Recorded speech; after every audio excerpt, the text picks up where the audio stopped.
Queer by William S Burroughs. Read by me, Jackie Space. Chapter 1. Lee turned his attention to a Jewish boy named Carl Steinberg, whom he had known casually for about a year. The first time he saw Carl, Lee thought, I could use that if the family jewels weren't in pawn to Uncle Junk. The boy was blond, his face thin and sharp with a few freckles, always a little pink around the ears and nose, as though he had just washed. Lee had never known anyone to look as clean as Carl. With his small, round brown eyes and fuzzy blonde hair, he reminded Lee of a young Burroughs. Born in Munich, Carl had grown up in Baltimore. In manner and outlook, he seemed European. He shook hands with traces of a heel flick. In general, Lee found European youths easier to talk to than Americans. The rudeness of many Americans depressed him, a rudeness based on a solid ignorance of the whole concept of manners, and on the proposition that for social purposes, all people are more or less equal and interchangeable. What Lee looked for in any relationship was the feel of contact. He felt some contact with Carl. The boy listened politely and seemed to understand what Lee was saying. After some initial balking, he accepted the fact of Lee's sexual interest in his person. He told Lee, since I can't change my mind about you, I'll have to change my mind about other things. But Lee soon found out he could make no progress. If I got this far with an American kid, he reasoned, I could get the rest of the way. So he's not queer. People can be obliging. What is the obstacle? Lee finally guessed the answer. What makes it impossible is that his mother wouldn't like it. And Lee knew it was time to pack in. He recalled a homosexual Jewish friend who lived in Oklahoma City. Lee had asked, why do you live here? You have enough money to live anywhere you like. The reply was, it would kill my mother if I moved away. Lee had been speechless. One afternoon, Lee was walking with Carl by the Amsterdam Avenue Park. Suddenly, Carl bowed slightly and shook Lee's hand. Best of luck, he said, and ran for a streetcar. Lee stood looking after him, then walked over into the park and sat down on a concrete bench that was molded to resemble wood. Blue flowers from a blossoming tree had fallen on the bench and on the walk in front of it. Lee sat there, watching the flowers move along the path in a warm spring wind. The sky was clouding up for an afternoon shower.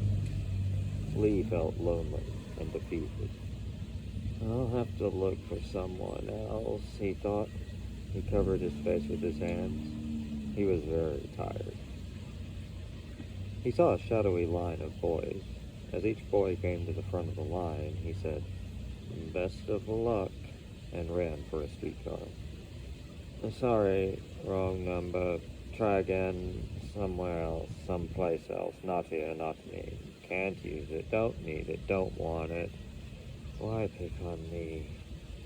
The last face was so real and so ugly, Lee said aloud, well, who asked you, you ugly son of a bitch? Lee opened his eyes and looked around. Two Mexican adolescents walked by, their arms around each other's necks. He looked after them, licking his dry, cracked lips. Lee continued to see Carl after that, until finally Carl said, best of luck, for the last time, and walked away. Lee heard later he had gone to live with his family in Uruguay. Lee was sitting with Winston Moore in the Rathskeller, drinking double tequilas. Cuckoo clocks and moth-eaten deer heads gave the restaurant a dreary, out-of-place look. A smell of spilt beer, overflowing toilets, and sour garbage hung in the place like a thick fog and drifted out to the street through narrow, inconvenient swinging doors. A television set, which was out of order half the time and which emitted horrible, guttural squawks, was the final touch of unpleasantness. I was in here last night, Lee said to Moore, not talking to a queer doctor and his boyfriend. The doctor was a major in the medical corps. The boyfriend is some kind of vague engineer. Awful-looking little bitch. So the doctor invites me to have a drink with her, and the boyfriend is getting jealous, and I don't want a beer anyway, which the doctor takes as a reflection on Mexico, on his own person. He begins the "Do you like Mexico" routine. So I tell him Mexico is okay, some of it, but he personally is a pain in the ass. Told him this in a nice way, you understand. Besides, I had to go home to my wife in any case. So he says, you don't have any wife, you're just as queer as I am. I told him, I don't know how queer you are, Doc, and I ain't about to find out. It isn't as if you was a good-looking Mexican, you're a goddamned old ugly-looking Mexican, and that goes double for your moth-eating boyfriend. I was hoping, of course, the deal wouldn't come to any extreme climax. You never knew Hatfield? Of course not. Before your time. He killed a cargador in a book area.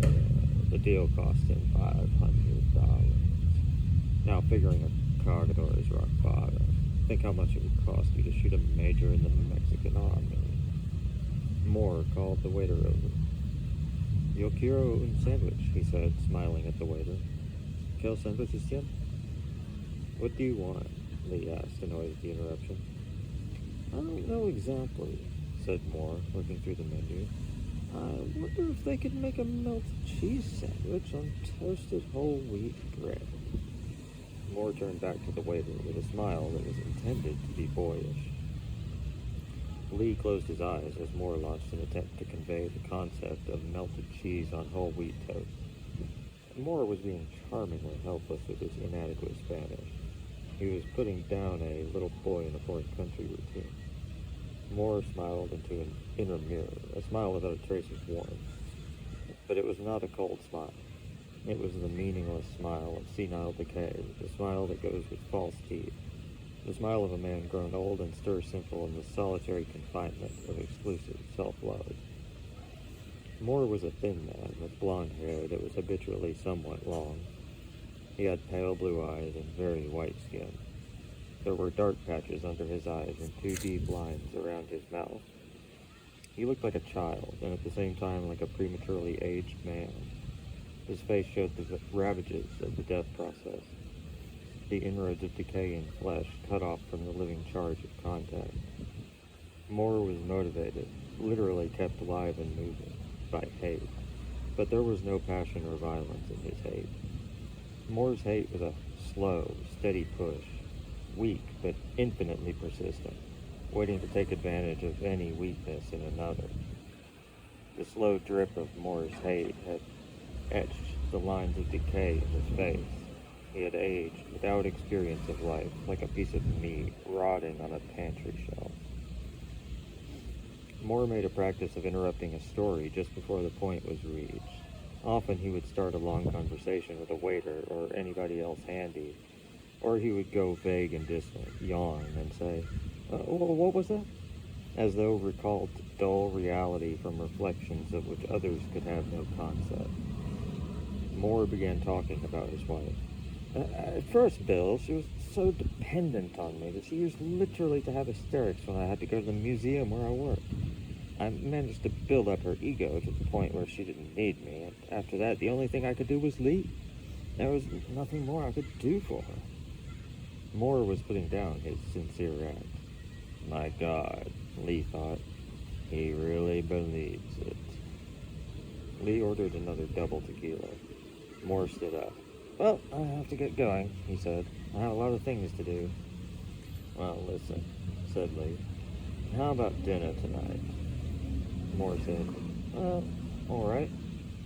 At 6 in the KC Steakhouse. All right, Moore left.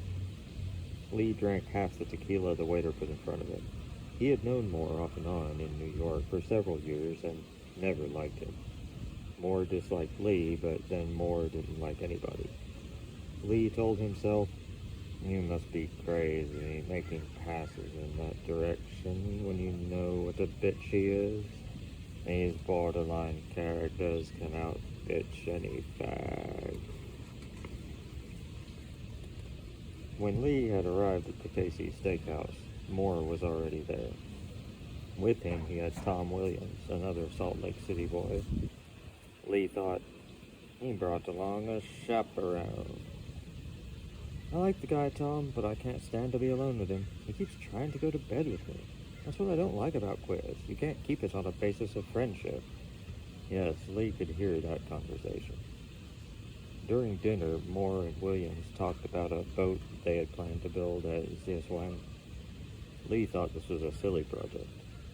"Boat building is a job for a professional, isn't it?" Lee asked. Moore pretended not to hear. After dinner, Lee walked back to Moore's rooming house with Moore and Williams. At the door, Lee asked, "Would you gentlemen care for a drink? I'll get a bottle." He looked from one to the other. Moore said, "Oh, no, you see, we want to work on the plans for this boat we are going to build." "Oh," said Lee. "Well, I'll see you tomorrow. How about meeting me for a drink in the Rathskeller, say around 5? "Well, I expect I'll be busy tomorrow." "Yes, but you have to eat and drink." Well, you see, this boat is more important to me than anything right now. It will take up all my time." Lee said, "Suit yourself," and walked away. Lee was deeply hurt. He could hear Moore saying, "Thanks for running interference, Tom. Well, I hope you got the idea. Of course, Lee is an interesting guy and all that, but this queer situation is just more than I can take." Tolerant, looking at both sides of the question, sympathetic up to a point, finally forced to draw a tactful but firm line. "And he really believes that." Like that crap about building up his wife's ego, Lee thought. He can revel in the satisfactions of virulent bitchiness and simultaneously see himself as a saint. Quite a trick. Actually, Moore's brush-off was calculated to inflict the maximum hurt possible under the circumstances.